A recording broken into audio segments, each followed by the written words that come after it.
Hi everyone, Scott Weaver with Factory Direct Designers Workroom. I want to go over a traverse rod with you really quickly. There's a couple of key tips that I want to give you because you may not be putting these up every day, and so I want to give you some heads up on things that you may not understand about them.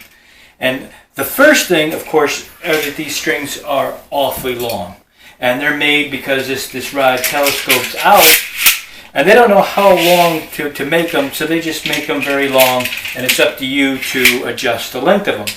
So adjusting the length is quite easy, but I also want to bring to your attention another aspect that you might not realize, and it's a question I get a lot of. After you hang your drapery rod and you've adjusted this, I've gotten a lot of comments that this side doesn't move. This side will start traversing. And you can see if I hold this, you see how that will move, but the other side doesn't. Well, there's a simple trick to this, and this is something that's very important. So when you've got this in your hand like this, what you want to do, this is after you actually have the rod installed, but after you've got it, and before you adjust your links, you want to take this string right here. You see that little string? And you want to hook it on right to the bottom of this, and then you draw. So the idea is that you want to bring this all the way to each side after you've got your rod up. Bring it all the way over. Then reach behind it and pull this string, and make sure it's underneath that hook. If it's not underneath that hook, this side won't move once it's under tension. So now even if I'm holding it, the whole thing won't move. And then there, see, it'll work. But without having this on, and this unhooked like this, now watch what happens. That side will move, this side will stay stationary. So that's the first key tip. Now the second one is about the center support. And a lot of people think when you're hanging this that you're keeping the top of this and the top of this even. That's what you would expect, but you really don't want to do that. You see right where this edge is, right here? That's where you want to even with, because the rod fits underneath here, and underneath here is very even with this part, not this part. So when you're hanging it, you don't want to think that that's what's going to make it level. Hanging it where the edge of this is level, because this fits over the top like that. Okay, so that means this part right here is even with the top of the rod, not where these little humps are. So I've seen that mistake happen all the time, and so I want to give you a heads up on that. Next thing we're going to talk about is stacking your draperies beyond your window. How much do you need to do that to hang this rod? Well, there's a simple calculation, and I'm going to give it to you right now. You measure your window, frame to frame, if you have a frame. This one is 41 inches. You're going to take 41 inches, and you're going to divide that by 3. That's 13.66 inches. You're going to round up to 14 inches. What does that mean? that means you're going to stack off 7 inches on this side and 7 inches off of that. So again, you got your 41 plus your 14 equals 55 inches.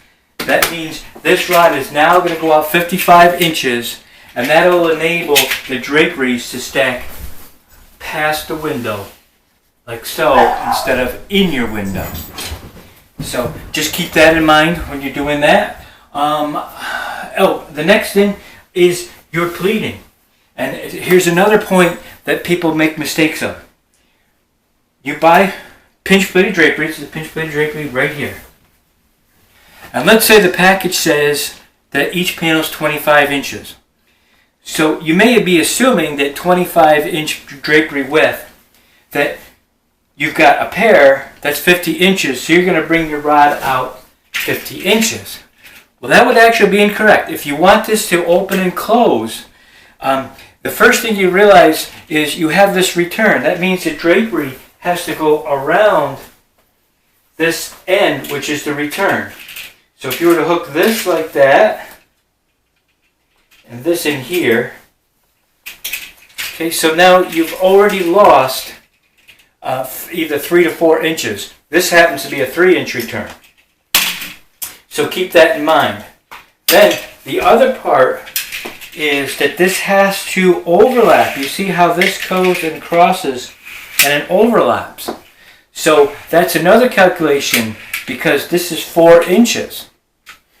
So in other words, if you have a 50 inches of panels, two 25-inch panels, that's 50 inches.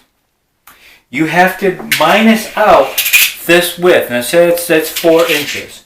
So you have 50 inches minus the 4 inches on each side of this rod is 8. And then you're also going to minus the 4 inches that this has to overlap. Only 4 inches. It's not like 4 inches on both sides. It's actually like 2 and 2. So you got to deduct the 4 inches for that. Minus another 4 inches. That means your rod is going to be 38 inches for this to open and close properly if you had two 25-inch panels. So you'd be deducting 12 inches out of it. Now if this returns only 3 inches, and 3 inches that's 6 inches, and 4 is 10, so it'd be a total of 10 inches if you left the rod exactly the way it is. So I just want to give you a couple of heads up on that. Now also, for installing the drapery, if it's a full length drapery, you want to install a 1/2 inch higher your rod. So if you got, say, an 84-inch drapery, you want to go from the floor up 84.5. That'll give you a 1/2 inch clearance on the floor. If you're going just down to the bottom of the sill or past the sill, I recommend that you go 6 inches past the bottom of the sill. So you would measure up 6 inches from the bottom and put your mark where you want the top. I say that because most bottom hems are 4 inches, and then if it's unlined, then you've got the lining. If you do have a lining, and it just looks better that you keep it a little bit past the sill. It's not written in stone. If you don't have it, that's fine, but that's my recommendation. Other than that, with the traverse rod, when you're going to go out on either side, the first thing you want to do is you want to put a center line. Okay, so measure it out. If this is 40 inches, put a mark at 20 inches. Now if you're going to go out 50 inches, put a mark at 25 inches here and 25 inches, and that's where you're going to hang your rod so you have it even. Your rod has to be spaced even on your wall, otherwise this will not open and close to the center. So you just another point to make. Other than that, hanging the rod is pretty easy. Adjusting the rod, when I'm ready to adjust the rod, I'm going to go ahead and hang it. When I'm ready to adjust the string, we'll show you exactly how to do it. Thanks for watching. Okay, I've got my drapery rod up, and now it's time to remove the gliders that I'm not using. This comes with multiple gliders. In this case, I have 5 pleats, and with that, one pleat goes on to the carrier I'll need 3 more of that. That makes 4, and the last one hooks right onto the end of the rod. So there's a little lever that you're going to lift up on, and you can remove the rest of the remaining gliders that you are not using on both sides.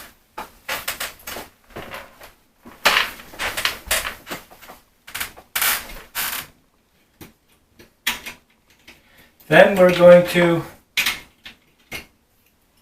adjust the string.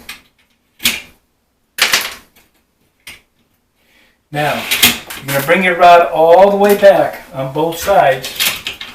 Make sure that you see how this one's bouncing like that?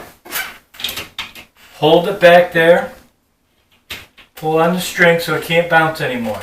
There you have it. Now, as I had explained previously, you have to reach behind here and grab the cord. Sometimes you can feel it, other times you've got to grab it.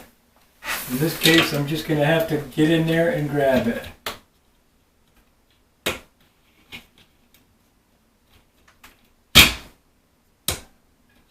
There's someplace. Okay, here it is. You see that string right there? That has to hook. It has to loop right onto that hook back there. So from here,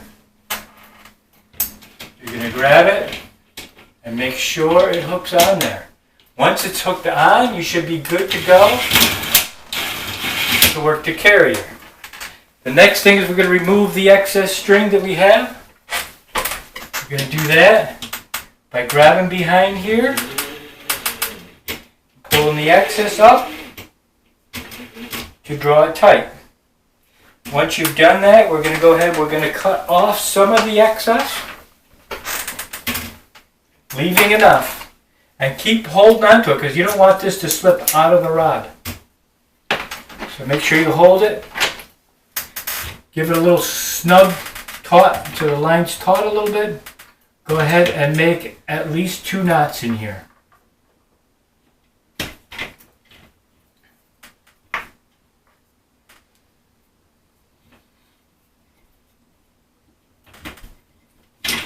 Okay, that's that. Make sure it works good.